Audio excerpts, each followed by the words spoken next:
Diana Winters adjusted the soft beige fabric of her outfit as she approached the gleaming glass entrance of Arlington, one of the most distinguished restaurants in Washington, D.C.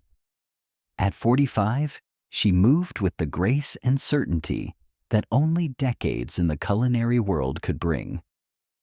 The restaurant's exterior, adorned with polished brass and tasteful lighting, stood in stark contrast to the simpler venues she was more accustomed to.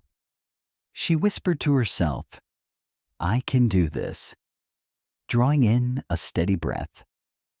3 weeks ago, Diana Winters received a phone call that was anything but ordinary. On the other end was a voice she hadn't heard in 2 decades. Edward. The very Edward she had once dreamed of building a lifetime with. For a long moment, she said nothing. Time seemed to pause. The memories she had carefully buried in the corners of her heart came rushing back like a sudden tide. Softly, Edward said, "Diana, I know it's been a long time, but would you meet me?" Just once? Diana quietly ended the call, her hands trembling. That night she couldn't sleep. The echoes of the past haunted her. The long hours at the small cafe they once owned together, the laughter shared, the recipes invented in moments of joy and frustration.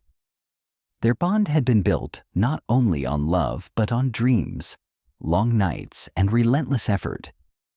But life had taken its own turns.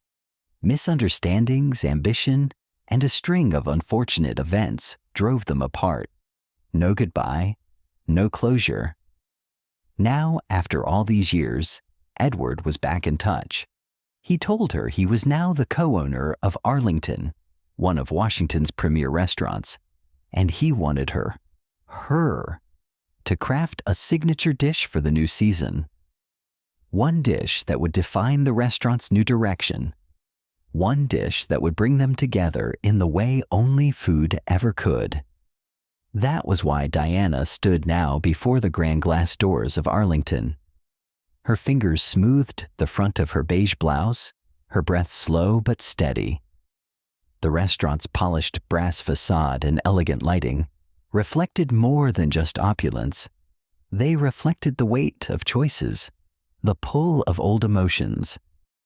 As she stepped inside, a wave of scents, rosemary, garlic, roasted lemon, wrapped around her like a familiar embrace.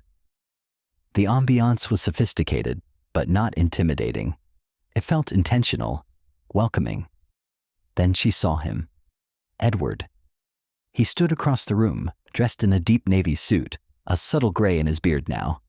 But his eyes hadn't changed. When they met hers, time collapsed again. "You look exactly the same," he said, a nervous smile tugging at the corner of his lips. "And you," Diana replied, "are still way too good with your words." They laughed, not the cautious laugh of strangers, but the kind that only old companions can share.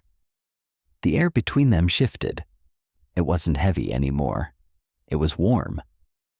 Edward led her through the kitchen, a stunning state-of-the-art space where chefs moved like dancers in a well-rehearsed routine. He spoke gently, careful not to assume too much, but clear in his purpose. "I want to bring back Winter's Special," he said. Diana froze. That was the name of the dish and the cafe they had once created together. The cafe that had started their journey. The cafe that ended their story. "I know," Edward said quickly, reading her expression. "It's a lot to ask, but this time I want us to get it right. No pressure, no timelines, just food and maybe a little healing." Something in his voice made her heart soften. Not completely, not yet, but enough to say yes. In the days that followed, Diana returned to the kitchen. Each morning, she stood before the ingredients like a painter before a blank canvas. She wasn't just crafting a dish, she was rewriting a chapter of her life. Edward gave her space, but remained close. He offered feedback when she asked, sometimes just watched her work in silence.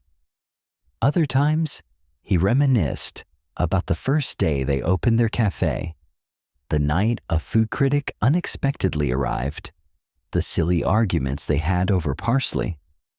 Slowly, something began to shift between them. Diana unveiled her final dish, a bold saffron lemon risotto with smoked lamb, rich with memories.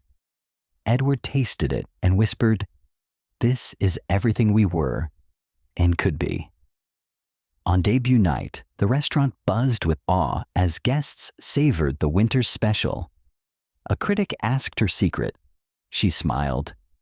Time, memory, and a little forgiveness. Later, under city lights, Edward confessed he built this place for their second chance. She took his hand and said, "Maybe we never truly ended